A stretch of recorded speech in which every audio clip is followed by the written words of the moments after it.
What's up mga Prime Pinoy? I hope you're all doing well in your life, and of course, ang purpose natin as always whenever we make contents is for you to become top of mind, best in class, and mission driven. And in short, to become at the prime stage of your life.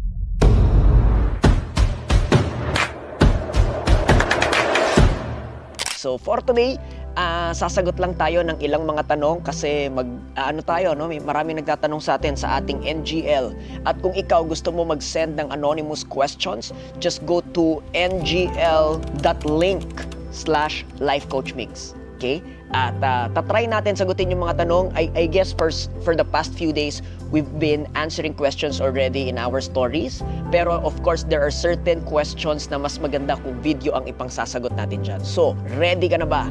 Alam mo, wag mo nang skip, panoorin mo ito because maybe you're gonna get a thing or two as far as learnings are concerned. Alright, simulan na natin. So, unang-una, Coach, nasan ka ba ngayon? Okay, we're actually in Canada now.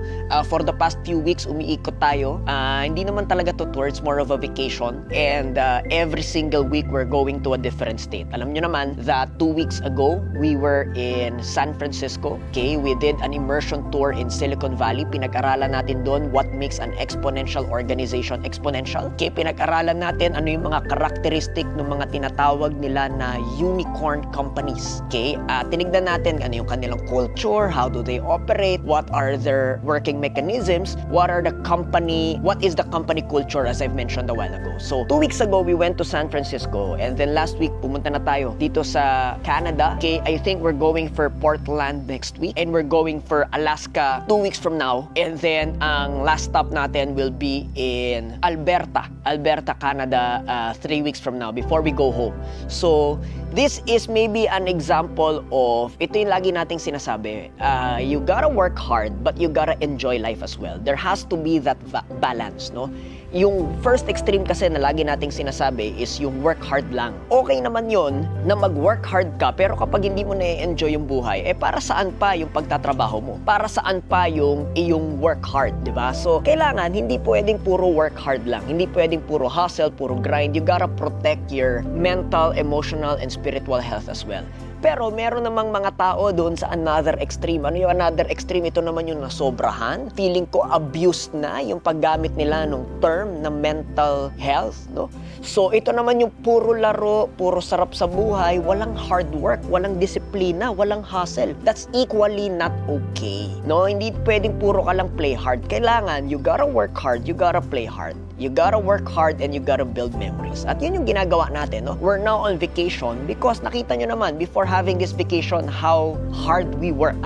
Especially whenever how full our schedule is. Especially whenever we're doing engagements. So, I hope meron kang nakuhang lesson or two about it. Number 2, Coach Migs, only businessmen or entrepreneur lang ba ang pwede sa community nyo or pwede rin yung mga aspiring? Alam mo, pwede naman yung mga aspiring, no? Especially sa ating community, hindi naman tayo masyadong choosy. Okay, ito yung ating personal community, no? Or ito yung mga champions of change. Kung hindi ka pa belong sa Facebook group na Champions of Change, try mo nang sumali doon at libre lang naman yon, wala naman tayong membership at kahit sino pwede. Pero yung ating business community, no? From which we are a part of, hindi ako yung may-ari nun, ang may-ari nun ay si Boss RDR, yung tinatawag na GCI or Growth Circle International, yon may bayad yon. At yon kailangan negosyante ka kasi it is an exclusive community for people who have actual businesses. Hindi ka talaga makakapasok doon kung wala kang existing na negosyo na merong track record at merong data. So, yung specific community na yon, kailangan mo talaga ng negosyo. Pero itong community ng personal development, yung tinatawag natin na Champions of Change, pwede kang sumali dyan. Alright? Kahit aspiring ka pa lang. Next question, paano makakaahon sa pagkabaon sa utang? Walang-wala ka malapitan ng tulong? Oo. Ito sasabihin ko sa'yo, no? How do you solve it by yourself? Ito matutulungan kita kasi yung tanong mo, how do you solve it by yourself? And talagang, hindi pwedeng, kunyari, yung sinabi, kasi paminsan ang context ng walang-wala ka maihingan ng tulong is, wala kang mahingan ng pera or wala kang mautangan pambayad ng utang. Wag na wag mong gagawin yon. Wag na wag kang mangungutang para bayaran yung kabila mong utang. Kasi mababaon ka talaga. Hindi ka, wag na wag kang, kunyari, kung nagtatrabaho ka ngayon, wag na wag kang hihingi ng advance. Pangit na attitude yun eh. Pangit na behavior yung cash advance, pangit na behavior yung pautang naman, Pangit na behavior yung nambuburaot ka ng ibang tao. Pangit na behavior yung inaabuso mo yung pera ng mga taong mas nakakaangat sa'yo or maybe mas mayaman kesa sa'yo kahit na ba mas may pera sila. Pangit na behavior yon, pangit na attitude yon. So, tutulungan kita kung paano mo ito sosolusyonan. Pero, ipangako mo sa sarili mo na wag mong itetake yung mga pangit na behavior na yan. Am I clear?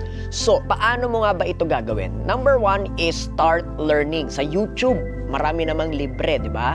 Start learning about what? Sales. Start learning about what? Marketing, no? Tapos, ito dadaanin mo talaga sa sipag kasi kapag nagsisimula ka, hindi ka naman magaling agad. Hindi ka naman makaka-expect na kikita ka agad ng malaki. So, huwag ka mag-expect na pag ginawa mo to agad, overnight, may masosolusyon na ito yung problema mo. Hindi ito magic, alright? So, after mong pag-aralan, magsisimula ka ngayon. Hanap ka ng produkto na pwede mong ibenta, hindi mo kailangan bilhin yung produkto. Maybe you can become an affiliate or maybe you can get commissions. Yan. Tapos, ibebenta mo ito hindi lang sa mga kaibigan, kapamilya mo, ibebenta mo talaga to sa madla. Even to strangers, particularly to strangers. Bakit? Kasi mas marami yung bilang ng strangers na hindi mo kakilala kesa doon sa mga kakilala mo. So, ito bebentahan mo rin, pero ito bebentahan mo din. Now, i-reject ka ba? Abay, oo naman. Lahat naman ng nagbenta, na-reject. Lahat naman ng nag-enter into marketing, into affiliates, into sales, lahat naman sila na-reject din. So, wag sasama loob mo kasi it's really just part of that process. Okay? And then, sipagan mo, but don't just rely on sipag. Always do a daily feedback. Kunyari, today, wala kang benta. At the end of the day, tanungin mo yung sarili mo, ano yung hindi effective na ginawa ko? Bakit wala akong benta? Ano yung hindi effective na mga tanong ko maybe or paghanap ko ng market? Bakit wala akong benta today? So, every day, you grow, you learn, you give yourself that self-assessment or you give yourself that self-feedback. Okay? So that tomorrow, dadaanin mo sa sipag. Gawin mo yan ng paulit-ulit until makabenta ka, until you make that first sale. And after you make that first sale, ituloy-tuloy mo na. That's the way to make money, to earn money, and that's the way na makaahon ka sa utang mo. Okay? Gawin mo yan, plus yung sinabi ko nga kanina, yung pangit na behavior, wag na wag mong gagawin yun. Magpa-advance, mag-abuso ng mga tao mas nakakaangat sa'yo, you are not entitled to anything and that's a bad behavior. You might be losing relationships over that bad behavior. Alright? So I hope itong mga certain na tanong na to, nakatulong sa inyo, you got so much value, and I hope you're gonna be doing well in your life. Have a good day, everybody. God bless you.